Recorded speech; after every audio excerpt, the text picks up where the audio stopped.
Hi everyone, welcome to Ekam IAS academy Hyderabad. So మనం discuss చేసుకునే daily current ఈవెంట్స్లో ఇవాళ ఏమున్నాయో అంశాలన్నీ కూడా క్లియర్గా డిస్కస్ చేసుకుందాం. వీటితో పాటు ప్రిలిమ్స్ 5 క్వశ్చన్స్ ఉన్నాయి కదా, ప్రతిరోజు మనము ప్రశ్నలనే డిస్కస్ చేసుకుంటాం. ఈ ప్రశ్నలు కూడా నేను నీట్గా ఎక్స్ప్లెయిన్ చేస్తాను. దానికి సంబంధించిన ఇన్ఫర్మేషన్ కావచ్చు, దానికి ఇంకా ఏదైనా అడిషనల్ ఇన్ఫర్మేషన్ ఉందా అంతా కూడా ఎక్స్ప్లెయిన్ చేస్తాను. కాబట్టి కరెంట్ అఫైర్స్ అనేది డిఫరెంట్ సబ్జెక్ట్ వ్యూలో తీసుకొని హిందూ న్యూస్ పేపర్ నుంచి మీకు ఎగ్జామినేషన్కి ఎంతవరకు అవసరమో అంతవరకే ఇస్తున్నాను కంప్రెస్ చేసి. ఇందులో కాన్సెప్టువల్ నాలెడ్జ్ ఉన్నాయి, నెక్స్ట్ ఫ్యాక్ట్స్ కూడా ఉన్నాయన్నమాట. రెండు కవర్ చేస్తున్నాను. ఇంకొక ఇంపార్టెంట్ థింగ్ ఏంటంటే ఈ కరెంట్ ఈవెంట్స్ మీకు యూపీఎస్సీకి అలానే వచ్చేసి స్టేట్ పీసీఎస్ ఎగ్జామ్స్ ఉంటాయి కదా, ఏబిపిఎస్సీ, టీఎస్పీఎస్సీ, ఇలా వాటికి కూడా చాలా అయితే ఉపయోగపడతాయి.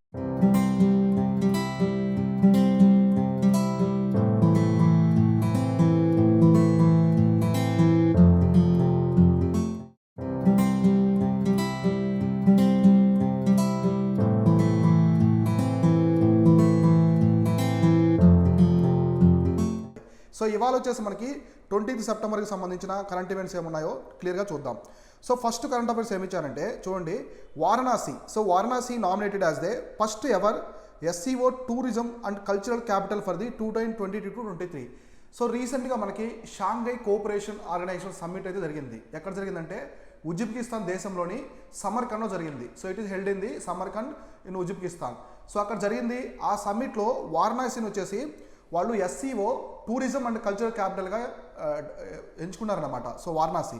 సో చూడండి, Varanasi city has been nominated as the first cultural tourism capital during the 2023-22 meeting of the SCO in the Samarkand. Samarkand వచ్చేసి ఉజ్బెకిస్తాన్లో ఉంటుంది. The 22nd meeting of the SCO council in Samarkand was also attend by the prime minister Narendra Modi. So మన India నుంచి మన ప్రధానమంత్రి నరేంద్ర మోదీ గారు attend అయ్యారు ఆ సమ్మిట్కి వచ్చి. The Shanghai Cooperation Organization 2022 was the first person in meeting of the regional group after the COVID-19 pandemic was attended by the Prime Minister Narendra Modi. So మనకి ఇప్పుడు మామూలుగా ఎస్సీఓ సమ్మిట్ అనేది ఇంతకుముందు 2019 ముందు అందరూ మీట్ అవుతారనమాట. అన్ని దేశాల యొక్క prime ministers, presidents, counterparts ఉంటారు కదా, దేశాల నుంచి రిప్రజెంట్ చేస్తారు వాళ్ళ కంట్రీని. అంటే 2019 తర్వాత కోవిడ్ పాండమిక్ వచ్చింది. 2020 కావచ్చు, 2021లో జరగలేదు మీటింగ్స్ జరిగినప్పుడు వర్చువల్గా జరిగాయి. అంటే పర్సన్ టు పర్సన్ ఎవరు మీట్ అయ్యి షేక్ హ్యాండ్స్ ఇచ్చుకోవడం ఇట్లా జరగలేదన్నమాట. సో ఫిజికల్గా పర్సన్స్ అటెండ్ అవ్వలేదు. ఇప్పుడు ఏమైందంటే ఇది ఆఫ్టర్ కోవిడ్ తర్వాత ఇది వచ్చేసి ఫస్ట్ మీటింగ్ ఇట్లా మీట్ అవ్వడం పర్సన్స్ అందరూ. మన ఇండియా నుంచి మన ప్రధానమంత్రి అటెండ్ అయ్యారు. ఇక్కడ వారణాసిని. సో వారణాసి అనేది మనకి హిందువులకి చాలా పవిత్రమైన స్థలము. సో హిందువులకి ఇది ఇక్కడ మనకి లార్డ్ శివాకి సంబంధించి మనకి గాడెస్ అన్నపూర్ణకి సంబంధించిన దేవాలయాలు ఉంటాయి. సో మనకి కాశీ అన్నపూర్ణ అంటారు కదా, విశాలాక్షి అంటారు, అన్నపూర్ణ ఇట్లా పిలుస్తారు కదా గాడెస్ని. తర్వాత ఇక్కడ వారణాసిలో గంగానది పోతుంది. సో గంగానది పోతూ ఉంటుంది. దాని ఘాట్స్ దగ్గర పుణ్య స్నానాలు చేస్తూ ఉంటారు పిలిగ్రమ్స్ భక్తులందరూ. సో ఇక్కడ ఘాట్స్ ఉంటాయి, హరిశ్చంద్ర ఘాటు, మణికర్ణిక ఘాటు. సో ఇక్కడ దాన సంస్కారాలు చేస్తుంటారు, అంతిమ సంస్కారాలు. సో అంటే మంచిదని హిందువుల నమ్మకం అనమాట. సో ఇక్కడ వారణాసి అనేది చాలా కల్చర్ క్యాపిటల్. మనకి మన సివిలైజేషన్లోనే, మన ప్రపంచంలోనే one of the oldest religious place అనమాట. వన్ ఆఫ్ ది ఓల్డెస్ట్, చాలా ప్రాచీనమైన నగరం. మనకి ఎప్పటి నుంచి అంటే మన ఇండస్ వ్యాలీ సివిలైజేషన్ తర్వాత మనకి ఏన్షియన్ టైంలోనే వారణాసి అనేది బాగా డెవలప్ అయింది. కాబట్టి చూసుకోండి, పాయింట్స్ అన్నీ కూడా చాలా ఇంపార్టెంట్. వారణాసి నుంచే ప్రైమ్ మినిస్టర్ నరేంద్ర మోడీ గారు ఎంపీగా పోటీ చేశారనమాట. సో తర్వాత చూడండి, ఇది ఆల్రెడీ ఇంతకుముందు కూడా ఒకసారి చెప్పాను, కాకపోతే ఈ విషయం కాదు. Swathi Perumal conferred with the top French civilian award, civilian honour. మామూలు ఫ్రెంచ్కి సంబంధించి ఇప్పుడు మన ఇండియాకి సంబంధించి భారతరత్న అనేది హైయెస్ట్ సివిలియన్ అవార్డు. అట్లనే ఫ్రెంచ్లో కూడా ఉంటుంది అన్నమాట, చివిలియన్ అని. సో అది ఇచ్చారు ఆమెకి, పెరుమాళ్ సంస్థకు సంబంధించిన వైస్ చైర్పర్సన్కి. ఎగ్జాక్ట్లీ ఇదే అవార్డు ఇంతకుముందు ఈ పురస్కారం మనకి శశి థరూర్కి ఇచ్చారు. త్రివేంద్రం నుంచి కాంగ్రెస్ ఎంపీ ఉన్నారు కదా శశి థరూర్, ఎంపీగా ఆయనకి ఇచ్చారనమాట. సో ఆయనకి ఇచ్చిన తర్వాత మళ్ళీ ఇండియన్కి ఎవరికి ఇచ్చారంటే రీసెంట్గా ఈమెకి ఇచ్చారు. సో స్వాతి పెరుమాళ్, ఆ పేరు వచ్చేసి Swati Piramal, vice chairman of the Piramal group, conferred the chevalier de la legion de honneur. So అంటే knight of the legion honour అని. ఇది వచ్చేసి ఫ్రెంచ్ యొక్క హైయెస్ట్ సివిలియన్ అవార్డు. చాలా న్యూస్లో ఉంది, చూసుకోండి. The highest French civilian award comes in the recognition of the Perumal's outstanding achievements in the contribution in the fields of business and industry, science, medicine, art and culture, both nationally and internationally. So Piramal సంస్థ అనేది మామూలుగా ఎక్కువ famous వచ్చేసి ఫార్మాస్యూటికల్స్కి. So వీళ్ళు medicine కావచ్చు, art and culture, science వీటి పరంగా పెద్ద industry, one of the biggest industry in India అనమాట ఫిరమాల్ ఎంటర్ప్రైజెస్. సో మీకు తెలిసే ఉంటుంది దీనికి సంబంధించిన ఇన్ఫర్మేషన్. సో ఫిరమాల్ సంస్థ అనేది one of the biggest pharmaceutical industry in India. So వీళ్ళు నేషనల్గా, డొమెస్టికల్గా కావచ్చు మంచి పేరుంది, ఇంటర్నేషనల్ అంతర్జాతీయ పరంగా కూడా వీళ్ళకి చాలా చాలా పేరుందనమాట. సో అందువల్ల వీళ్ళకి అవుట్ స్టాండింగ్ పెర్ఫార్మెన్స్కి గుర్తింపుగా ఫ్రెంచ్ గవర్నమెంట్ వచ్చి ఇది ఇచ్చిందనమాట. So the award was presented by the HE Catherine Colonna, so minister of Europe and foreign affairs in the France, behalf of the president Emmanuel Macron. So president ఎవరు, France యొక్క president ఎవరంటే, French president ఎవరంటే మనకి Emmanuel Macron, అందరూ తెలిసిందే.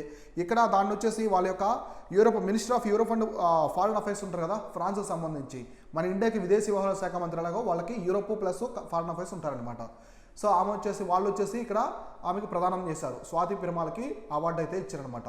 So మన ఇండియాలో ఇంకా చాలా మందికి అవార్డ్స్ ఇచ్చున్నారు, చూడండి అవి ఇంపార్టెంట్. మనకి నరేంద్ర మోడీ కావచ్చు, ఇట్లాంటి వాళ్ళకి ఇచ్చున్నారు ఈ awards. So French civilian highest civilian award ఇది. సో ఇంపార్టెంట్ ఇది, chevalier de la legion of the honour, de honour అంటారు. సో ఇది knight of the legion of honour అంటారు. ఇది కూడా గుర్తుపెట్టుకోండి, ఈ నేమ్ కూడా. సో ఇది వచ్చేసి ఫ్రాన్స్ దేశంలోని ఫ్రెంచ్ యొక్క హైయెస్ట్ సివిలియన్ అవార్డు. సో ఫ్రాన్స్కి ఇండియాకి మధ్య చాలా క్లోజ్ రిలేషన్షిప్స్ ఉన్నాయి అంతర్జాతీయ సంబంధాల పరంగా. మనకి COP21 జరిగింది. సో COP21 వచ్చేసి ప్యారిస్లో జరిగిందనమాట. సో ప్యారిస్లో జరిగినప్పుడు అక్కడ ISA స్టార్ట్ చేశారు. ఎవరంటే మనకి Indian prime minister Narendra Modi, అలాగే ఫ్రాన్స్ అధ్యక్షుడు, వాళ్ళిద్దరు కలిసి ISA స్టార్ట్ చేశారు. ISA అంటే ఇంటర్నేషనల్ సోలార్ అలయన్స్ అని. అంటే మనకి ట్రోపిక్ ఆఫ్ క్యాన్సర్కి, ట్రోపిక్ ఆఫ్ క్యాప్రికాన్కి, అంటే తెలుగులో వచ్చి కర్కట రేఖ మకర రేఖ మధ్యలో ఉండే దేశాలన్నీ కూడా ఇందులో పార్ట్నర్షిప్స్ అనమాట. ఎందుకంటే సూర్యకాంతి ఎక్కువ ఈ దేశాల మధ్యలోనే వస్తుందన్నమాట, కర్కట రేఖ మకర రేఖ.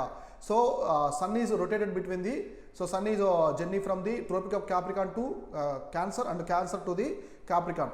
కాబట్టి ఇక్కడ సూర్యకాంతి ఎక్కువ ఉంటుంది కాబట్టి ఈ దేశాన్ని ISAలో జాయిన్ చేసుకున్నారు. ఈ ISA ఇంటర్నేషనల్ సోలార్ అలయన్స్ యొక్క హెడ్ క్వార్టర్స్ ఎక్కడ ఉందంటే హర్యానా రాష్ట్రంలోని గుర్గావ్లో ఉందన్నమాట. సో గుర్గావ్ అంటారు, ఇప్పుడు గురుగ్రామ్ అని పిలుస్తున్నారు, అక్కడ ఉంది, అది కూడా చూడండి. సో తర్వాత ఇంపార్టెంట్ వచ్చి Andaman and Nicobar islands become the India's first Swachh Sujal Pradesh. So India's యొక్క ఫస్ట్ స్వచ్ఛ సుజల్ ప్రదేశ్గా అండమాన్ నికోబార్ ఐలాండ్స్ అనేది అయ్యాయన్నమాట. అదేంటో చూద్దాం. So union Jal Shakti minister Gajendra Singh Shekhawat declared the Andaman Nicobar islands as the India's first Sujal Pradesh, Swachh Sujal ప్రదేశ్గా అండమాన్ ఐలాండ్స్. అంటే స్వచ్ఛ సుజల్ అంటే ఏంటో చూద్దాం. With this accomplishment all villages of the Andaman and Nicobar islands have received the Har Ghar Jal certification. So and I have been verified the ODF plus open defecation free. So ఇక్కడ ODF plus open defecation ఉంది కదా. So ఎక్కడ కూడా మనకు వచ్చేసి ఇది వచ్చేసి ఇదంతా మొత్తం హర్గల్ జల్ సర్టిఫికేట్ అనమాట. ఒకటి హర్గల్, ప్రతి ఇంటికి డ్రింకింగ్ వాటర్ని సప్లై చేయడము, ప్రతి ఇంటికి వాటర్ సప్లై అవ్వడం, ఇదొకటి. కాబట్టి సో బహిరంగ మల విసర్జన కూడా అనేది లేకుండా ఇక్కడ ODF ప్లస్ దాంట్లో కూడా ఇది సర్టిఫికేట్ అనేది వచ్చిందనమాట. ఎలా అంటే ప్రతి ఒక్క విలేజ్ అండమాన్ నికోబార్ ఐలాండ్స్లోని ప్రతి ఒక్క విలేజ్కి ఈ సర్టిఫికేట్ అనేది రావడం జరిగింది. సో కాబట్టి safe and secure drinking water supply its management to the crucial aspect of the Sujal and Swachh. ఇక్కడ సుజలు ఒకటి డ్రింకింగ్ వాటర్ సప్లై ఉంది, మంచి వాటరు, మంచి ప్యూరిఫైయింగ్ ఉన్నటువంటి వాటర్ని, అంటే స్వచ్ఛమైనటువంటి మంచి నీరుని ఇస్తున్నారు. అలానే మంచి సుజలు ఇస్తున్నారు, స్వచ్ఛ అనమాట. ఎక్కడ కూడా బహిరంగ మల విసర్జన లేకుండా అన్ని ప్రాంతాల్లో, అన్ని విలేజెస్లో open defecation plus ODF plus open defecation ఫ్రీగా ఉందన్నమాట. కాబట్టి అండమాన్ నికోబార్ ఐలాండ్స్కి ఇచ్చారు. సో ఇట్లాంటివి చూసుకోండి, చాలా చాలా ఇంపార్టెంట్. సో మనకి హర్గల్ జల్ సర్టిఫికేషన్ ఫస్ట్ ఇచ్చింది వచ్చేసి ఎక్కడంటే మనకి గోవాకి ఇచ్చారు. కాకపోతే ఇది గోవా ప్లస్ 2 ఇచ్చారు. ఇక్కడ అండమాన్ నికోబార్ కన్ఫ్యూజ్ అవ్వద్దు మీరు. గోవాకి ఇచ్చింది ఏంటంటే హర్గల్ జల్ సర్టిఫికేట్, అంటే ప్రతి ఇంటికి వాటర్ సప్లై మాత్రమే. కానీ ఇక్కడ అండమాన్ నికోబార్ ఐలాండ్స్కి 2 ఇచ్చారు, సుజలు అండ్ స్వచ్ఛ. అంటే డ్రింకింగ్ వాటర్ సప్లై కావచ్చు, హర్గల్ జల్ సర్టిఫికేట్ ఒకటి, నెక్స్ట్ వచ్చేసి ODF plus open defecation free, ఈ 2 వచ్చాయన్నమాట. 2 వచ్చింది ఒకే ఒకటి Andaman and Nicobar islands.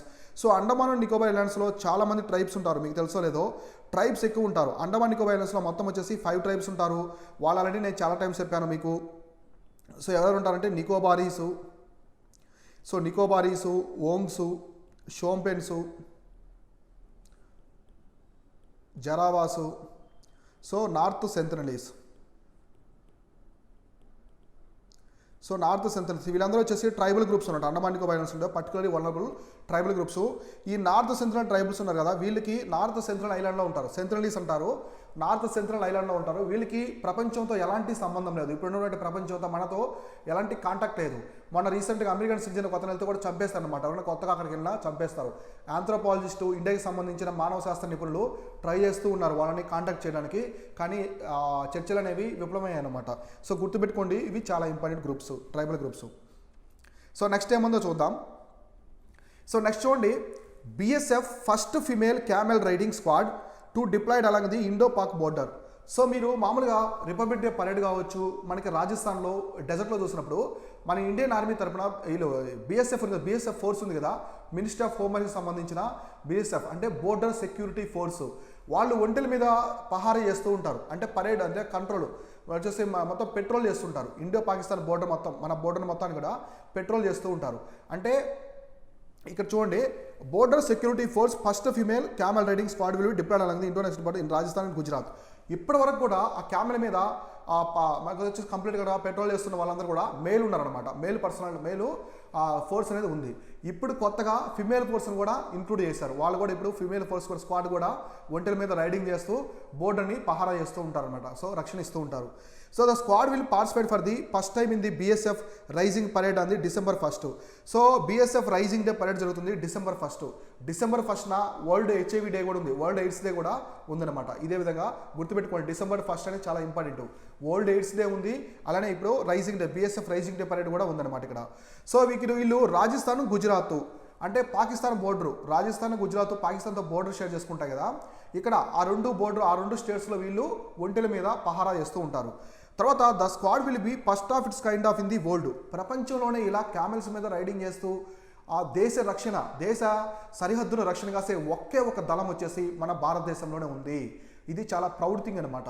So అంటే ఉమెన్స్ క్యామెల్ రైడింగ్ చేస్తూ దేశం యొక్క రక్షణ బోర్డర్ని సెక్యూరిటీ చేస్తున్నారంటే it's a very good thing. అంటే చూడండి, ఇది చాలా ఇంపార్టెంట్ థింగ్. ఇట్లా ఫస్ట్ ప్రపంచంలో ఇది మొదటిసారి అనమాట. So giving this information DIG BSF Bikaner Pushpendra Singh Rathod so said that the intensive training was given to the squad Bikaner regional head quarters BSF under the supervision of the skilled trainers. వీళ్ళంతా కూడా Bikaner regional head క్వార్టర్స్లో, రాజస్థాన్లో కూడా Bikaner regional head క్వార్టర్స్లో వీళ్ళంతా training ఇచ్చారనమాట. Training ఇచ్చి వాళ్ళని అయితే డిప్లాయ్ చేశారు. గుర్తుపెట్టుకోండి, మీకు CAPF అని ఉంటాయి, అంటే సెంట్రల్ ఆర్మ్డ్ పోలీస్ ఫోర్స్ అని. ఇది వచ్చేసి మినిస్ట్రీ ఆఫ్ హోమ్ అఫైర్స్ కింద ఉంటుంది. So ministry of home. So Indian army వేరు, army is different from the police force. గుర్తుపెట్టుకోండి, army is different from the police force. Indian army is working under the ministry of defence. So BSF, ITBP, SSB, తర్వాత మనకి CSF, CRPF, ఈ police ఇవన్నీ కూడా police force అనమాట, central police force. These are working under the ministry of home affairs. మనకి ఇవన్నీ కూడా ministry of home office ఉంటాయి. ఈ CAPFలో అన్నీ ఉంటాయి అనమాట. సో మనకి BSF కావచ్చు, ఇంకా CISF, CRPF, ఇంకా మనకి ఏముంటాయంటే SSB ఉంటాయి, తర్వాత ITBP, Indo Tibetan border police, ఇవన్నీ కూడా పోలీస్ ఫోర్సెస్ అనమాట. ఇవి బోర్డర్ దగ్గర ఉంటాయి ఎగ్జాక్ట్గా. ఇప్పుడు BSF ఎక్కడ ఉంటుంది మనకి?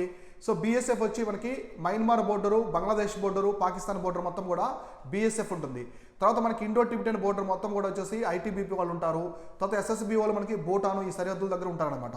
ఇట్లా ఉంటారు. నెక్స్ట్ CISF వాళ్ళు మన ఇండియాకి సంబంధించిన ఇండస్ట్రీస్, పబ్లిక్ సెక్టర్ అండర్టేకింగ్స్ ఉన్నాయి కదా, ఎయిర్పోర్ట్స్, ఇట్లాంటివన్నీ కూడా అక్కడ ఉంటారనమాట. CRPF వాళ్ళు మనకి నక్సల్ రీజన్స్ ఇక్కడ ఎక్కువగా ఉంటారు. ఇట్లా గుర్తుపెట్టుకోండి. ఆర్మీ వచ్చేసి ఇండియన్ నేషనల్ ఆర్మీ వచ్చి మినిస్ట్రీ ఆఫ్ డిఫెన్స్ కింద ఉంటుంది. CAPF పోలీస్ ఫోర్సెస్ అన్ని కూడా మనకి ఇక్కడ వచ్చేసి మినిస్ట్రీ ఆఫ్ హోమ్ అఫైర్స్ కింద ఉంటాయి. సో నెక్స్ట్ కరెంట్ అఫైర్స్ ఏముందో క్లియర్గా మనం డిస్కస్ చేసుకుందాం. ఇక చూడండి, scary typhoon Nanmadol in Japan. So typhoon వచ్చేసి ఒక సైక్లోన్ అనమాట. మామూలుగా మనము సైక్లోన్ అంటాం, ఇండియన్ ఓషన్లో సైక్లోన్ అంటాం, ఆస్ట్రేలియా విల్లి అంటాం అనేది చెప్తాను మీకు. సో టైఫూన్ నమ్మడాల్, సో దీని పేరు వచ్చేసి సైక్లోన్ నమ్మడాల్ లాగా టైఫూన్ నమ్మడాల్ ఈ has recorded the furious winds రెండుపాలింది రీసెంట్ జపాన్. సో ఎక్కడంటే ఈ సైక్లోన్ వచ్చింది జపాన్ దగ్గర వచ్చిందనమాట. So typhoon Nanmadol is one of the biggest storm it Japan in the years. అంటే రీసెంట్ ఇయర్స్లో జపాన్ని హిట్ చేసినటువంటి టైఫూన్స్లో ఇది వన్ ఆఫ్ ది బిగ్గెస్ట్ అని చెప్తున్నారు. So prime minister Fumio Kishida has delayed his departure to New York where is due to the delivery A speech at even general assembly. So ఈ టైంలో మామూలుగా జపనీస్ ప్రైమ్ మినిస్టర్ వచ్చేసి Fumio Kishida so has delayed his departure to New York. ఆయన New York వెళ్ళారు అనమాట, ఎందుకంటే UN general అసెంబ్లీలో speech ఇవ్వడానికి వెళ్ళారు. ఈ టైంలో ఇక్కడ వచ్చిందనమాట తుఫాన్ అనేది. So Japan meteorological agency has advised people to highly vigilant and prepared for heavy rains, high waves, gales and storm surges. ఇక్కడ మీకు ఇక్కడ వచ్చేసి మెరుపులు, ఉరుములు, ఇంకా వడగండ్లు, ఇట్లాంటి హై స్టోమ్స్, విన్స్ వచ్చే అవకాశం ఉంది అని చెప్పేసి జపాన్ యొక్క మెటలజికల్ ఏజెన్సీ, అంటే మనకి ఐఎండీ కదా, ఇండియన్ మెటలజికల్ డిపార్ట్మెంటు, అట్లా జపనీస్ వాతావరణ సంస్థ అందరినీ హెచ్చరించింది అనమాట. జాగ్రత్తగా ఉండండి, ఇళ్లలోనే ఉండండి, బయటికి రావద్దు, వరదలు వచ్చే అవకాశం ఉంది, వడగండ్లు పడతాయి, మెరుపులు, ఉరుములతో కూడిన ఈదురుగాలతో వచ్చిన వర్షాలు, టైఫూన్స్ అనేవి వస్తున్నాయని చెప్పేసి చెప్పాడనమాట. ఇప్పుడు మీకు కొన్ని ఫ్యాక్ట్స్ అనేవి చెప్తాను చూడండి. మామూలుగా మనకి సైక్లోన్స్ అంటారు. సైక్లోన్స్ అని ఎక్కడంటారంటే Indian ocean. So Indian ocean రీజన్లో సైక్లోన్స్ అని అంటారనమాట. ఈ సైక్లోన్స్ని విల్లీ అంటారు. సో విల్లీ అని ఎక్కడ అంటారంటే ఆస్ట్రేలియాలో అంటారు. సో ఆస్ట్రేలియాలో విల్లీ అంటారు. టైఫూన్స్ అని ఎక్కడ అంటారంటే టైఫూన్స్ అని ఇది మనకి పసిఫిక్ రీజన్లో, పసిఫిక్లోనే కూడా నార్త్ పసిఫిక్ అంటే మనకి జపాన్ కావచ్చు, Japan and Chinese reason, Japan and China reason మొత్తం కూడా టైఫూన్స్ అని పిలుస్తారనమాట. సో నెక్స్ట్ వచ్చేసి హరికేన్స్. సో హరికేన్స్ వచ్చేసి మనకి నార్త్ అట్లాంటిక్, మనకి నార్త్ అట్లాంటిక్ అంటే అమెరికా దగ్గర కావచ్చు, నెక్స్ట్ ఆ north Atlantic reason, so Cuba, ఈ కరీబియన్ ఐలాండ్స్ రీజన్ కదా, అక్కడంతా కూడా హరికేన్స్ అని పిలుస్తారు. అంటే సైక్లోన్స్ని ఈ విధంగా పిలుస్తారు అనమాట. మనం ఇండియన్ ఓషన్లో సైక్లోన్ అని అంటాము, విల్లీ అని ఆస్ట్రేలియా అంటారు, టైఫూన్స్ అని ఇక్కడ అంటారనమాట. సో సైక్లోన్ అనేది ఒక లో ప్రెజర్ సిస్టమ్. సో లో ప్రెజర్ సిస్టమ్ అంటే ఇక్కడ లో ప్రెజర్ ఉంటుంది. సో హై ప్రెజర్ నుంచి అంతా ప్రెజర్ అంతా ఇలా వస్తుంది అనమాట. ప్రెజర్ అంతా వచ్చి ఇక్కడికి వస్తుంది. సో ప్రెజర్ అంతా వచ్చిన తర్వాత ఇక్కడంతా ఒక్కసారి ప్రెజర్ ఎక్కువైపోతుంది. అంటే ఈ సైక్లోన్ ఏర్పడే రీజను అంటే ఐ అనమాట. దీన్ని సైక్లోన్స్ ఐ అంటారు. ఇక్కడ చాలా కామ్గా ఉంటుంది, ఎలాంటి విన్స్, ఫోర్స్ఫుల్ విన్స్ ఏముండవు. ఇక్కడ లో ప్రెజర్ అంతా కూడా హై ప్రెజర్తో నిండిపోయి ఒక్కసారిగా ఇలా పైకి వెళ్ళిపోతుంది అనమాట. ఇలా పైకి వెళ్తాయి, విన్స్ అనేవి కూడా ఇలా పైకి వెళ్తాయి అనమాట. సో ఇప్పుడు ఇలా డైరెక్షన్లో వెళ్తాయి. ఇవి ఒక్కసారిగా తీరాన్ని ఢీ కొడతాయి. తీరాన్ని ఢీ కొట్టినప్పుడు ఆగిపోద్ది సైక్లోన్ అనేది. ఆ ఢీ కొట్టేటప్పుడు ఈదురుగాలు అనేది ఎంత ఫాస్ట్ వస్తాయంటే చాలా ఫాస్ట్గా వస్తాయి. మనకి ఎక్కువగా బంగాళాఖాతం రీజన్ ఉంది కదా, సో బెంగాల్, ఒడిస్సా, ఆంధ్రప్రదేశ్, తమిళనాడు రీజన్ మాత్రమే ఈ తుఫాన్లు ఎక్కువ వస్తుంటాయి. సైక్లోన్స్ చాలా ఫాస్ట్గా వస్తాయి. మనకి అరేబియన్ సైడ్ కూడా, వెస్ట్రన్ సైడ్, ఈస్టర్న్ సైడ్ ఇండియాలో వస్తుంటాయి అనమాట. సో ఇక్కడ ఎక్కువ ఉంటాయి. ఈ సైక్లోన్ వాల్ అంటారు, దీని వచ్చేసి వాల్ అంటారు, సైక్లోన్ వాల్ అంటారు. ఇక్కడ హెవీగా వస్తాయి అనమాట, ఇక్కడ మాత్రం కామ్గా ఉంటుంది. ఇది వచ్చేసి సైక్లోన్స్కి సంబంధించిన ఇన్ఫర్మేషన్. సో ఇవి డైలీ కరెంట్ అఫైర్స్. ఇప్పుడేముందంటే మనకి ప్రిలిమ్స్ ప్రశ్నలు అనమాట. మనం ప్రతిరోజు ప్రిలిమ్స్ ప్రశ్నలు క్లియర్గా డిస్కస్ చేసుకుంటాం కదా. ఇప్పుడు ఈ ప్రిలిమ్స్ ప్రశ్నలకు సంబంధించిన ఇన్ఫర్మేషన్ ఏముందో క్లియర్గా మనము ఒక్కొక్కటి ప్రశ్నలు ఏమున్నాయో క్లియర్గా డిస్కస్ చేసుకుందాం. సో ఇక్కడ చూడండి, మనకి ఇంపార్టెంట్ కరెంట్ ఈవెంట్స్ అన్నీ ఉన్నాయి, ఒక్కొక్కటి ఏమున్నాయో చూద్దాం. సో ఫస్ట్ వచ్చేసి ప్రశ్న, Kazi Nazrul Islam. So Kazi Nazrul Islam is the national poet of each of the country. ఈయన్ని నేషనల్ పోయిట్గా, అంటే మనకి ఎవరు లేరు ఇండియాలో నేషనల్ పోయిట్గా, ఈయన నేషనల్ పోయిట్గా చెప్పారనమాట. ఎవరంటే Israel, Bangladesh, Pakistan, Kazakhstan. Answer వచ్చేసి బంగ్లాదేశ్. సో కలోనియల్ రూలు అంటే మనకి బ్రిటిష్ టైంలో ఈయన రెబల్ గ్రూప్ అనమాట, rebel poet. So rebel poet అని పిలిచేవాళ్ళు ఈయన్ని. సో రెబల్ పోయిట్ అంటే ఈయన బంగ్లాదేశ్ రీజన్ నుంచి బ్రిటిషర్స్కి వ్యతిరేకంగా కొన్ని పద్యాలు కావచ్చు, ఈయన పోయిట్స్, ఈయన రాసిన రచనలతో బ్రిటిష్ వాళ్ళకి అగెనిస్ట్గా రాసి అందరినీ కూడా ఉత్తేజితం చేసేవాడు, ఒక విప్లవంలో తీసుకొచ్చేవాడు అనమాట. అందుకని ఈయన వచ్చేసి నేషనల్ పోయిట్గా చెప్పుకున్నారు. కాజీ నజరుల్ ఇస్లాం, ఈయన బంగ్లాదేశ్కి సంబంధించిన వ్యక్తి. అంటే బ్రిటిష్ టైంలో కలోనియల్ పీరియడ్లో ఈయన రచనలు చేసి అందరినీ ఉత్తేజపరిచాడు అనమాట. సో నెక్స్ట్ ప్రశ్న వచ్చేసి, what is the name of convention on international road traffic 1949.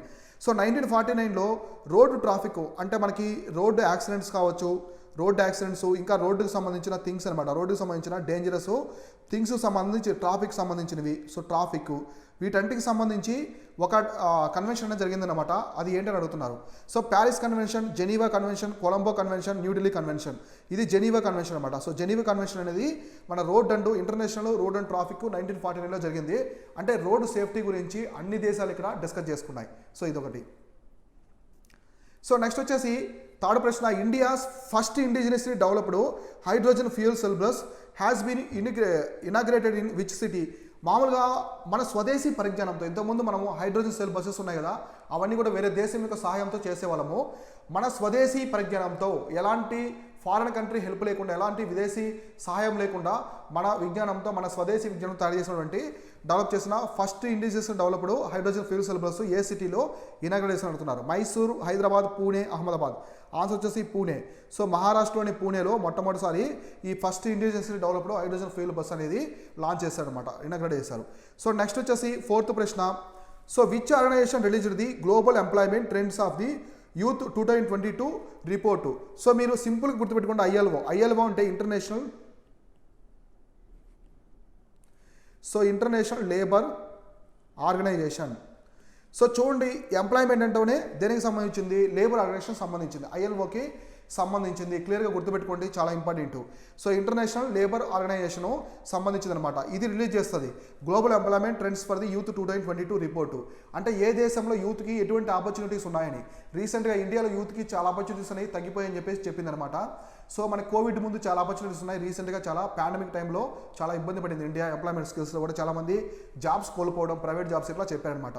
కాబట్టి ఇట్లాంటి ఇంపార్టెంట్ చూసుకోండి. ఇక్కడ నేను ఆల్రెడీ ఎప్పటి నుంచి చెప్తున్నాను, రిపోర్ట్స్ అండ్ ఇండిసెస్ చాలా ఇంపార్టెంట్. దానికి సంబంధించిన పబ్లిషర్స్ కూడా ఇంపార్టెంట్ చూసుకోండి అని చెప్పాను. దీనిలో ఎస్పెషల్లీ మనము ఇండియాస్ యొక్క ర్యాంక్ చూసుకోవాలి. ఇండియాస్ యొక్క ర్యాంక్ అనేది ఇంకా ఇంపార్టెంట్. సో నెక్స్ట్ 5th ప్రశ్న, లాస్ట్ ప్రశ్న. So which state has partner the national institute of ocean technology for a coastal production measures. రీసెంట్గా ఒక స్టేట్ వచ్చేసి national institute of ocean technology organisation ఉంది కదా, అంటే మన ఓషన్కి సంబంధించి మొత్తం కోస్టల్ జోన్కి సంబంధించి అన్ని కూడా మెజర్మెంట్స్ తీసుకొని కాపాడుకోవాలి. మన తీరరేఖ ప్రాంతాన్ని కూడా మొత్తం నీట్గా కాపాడుకోవాలి, తీర ప్రాంతాన్ని. సో ఎందుకంటే చాలా అక్కడ రామ్సర్ సైట్స్ ఉంటాయి, వెట్లాండ్స్ ఉంటాయి, చాలా నెస్టింగ్ ఏరియా పడిది బర్డ్స్ అనమాట. మైగ్రేటివ్ బర్డ్స్కి ఇంపార్టెంట్ స్పీసీస్ ఎనిమల్స్ ఉంటాయి. కాబట్టి కాపాడుకోవాలని ఒక స్టేట్ అయితే దీంతో అగ్రిమెంట్ చేసుకున్నది, పార్ట్నర్ అయింది. అది ఏ స్టేట్ అడుగుతున్నారు? ఆన్సర్ వచ్చేసి ఒడిస్సా. సో ఒడిస్సా అనేది మనకి ఇండియా తెలుసు కదా. సో ఇండియాలో వచ్చేసి మనకి కోస్టల్ ఈస్ట్ వెస్ట్ ఉంటాయి. సో మనకి ఇక్కడ గుజరాత్, మహారాష్ట్ర, గోవా, తర్వాత కర్ణాటక, కేరళ, తమిళనాడు, ఆంధ్రప్రదేశ్, ఒడిస్సా, వెస్ట్ బెంగాల్, ఇవన్నీ కూడా కోస్టల్ స్టేట్స్ అనమాట. 1 2 3 4 5 6 7 8 9. సో మొత్తం ఇండియాలో 9 కోస్టల్ స్టేట్స్ అనేవి ఉంటాయన్నమాట. అంటే సముద్ర ప్రాంతాల్లో ఉన్న వాటిలో కోస్టల్. వీటిలో లాంగెస్ట్ కోస్ట్ ఉన్నది, లాంగెస్ట్ కోస్ట్ లైన్ ఉన్నది వచ్చేసి గుజరాత్. సో గుజరాత్కి longest coast line. So second longest వచ్చేసి ఏపీ అనమాట, ఆంధ్రప్రదేశ్. సో ఆంధ్రప్రదేశ్ వచ్చేసి సెకండ్ లాంగెస్ట్, ఇది గుజరాత్ లాంగెస్ట్ అనమాట. ఇవి గుర్తుపెట్టుకోండి, ఈ విధంగా ఇంపార్టెంట్. ఇట్లాంటివి ఎక్కువగా ఫ్యాక్ట్స్ అని అడుగుతుంటారు, యూపీఎస్సీ పరంగా ఇట్లాంటివి కూడా అడుగుతుంటారు, స్టేట్మెంట్ టైప్లో కూడా అడగొచ్చు అనమాట. ఇవి వచ్చేసి ఇవాళ డైలీ కరెంట్ అఫైర్స్. వాటితో పాటు ఇంపార్టెంట్ ఏమన్నాయంటే ప్రిలిమ్స్ ప్రశ్నలు క్లియర్గా డిస్కస్ చేస్తున్నాం. రేపు ఇంపార్టెంట్ డైలీ కరెంట్ అఫైర్స్ ఏమన్నాయి, ప్రిలిమ్స్ ప్రశ్నలు ఏమన్నా క్లియర్గా ఒక్కోటి మీ ఎగ్జామినేషన్కి ఉపయోగపడే విధంగా అన్ని ఎగ్జామ్స్కి, యూపీఎస్సీకి, ఏదైతే స్టేట్ బేస్ ఎగ్జామ్స్కి, అన్ని అదర్ ఎగ్జామ్స్, కాంపిటేటివ్ ఎగ్జామ్స్కి ఉపయోగపడే విధంగా మనం క్లియర్గా డిస్కస్ చేసుకుందాం. Thank you so much.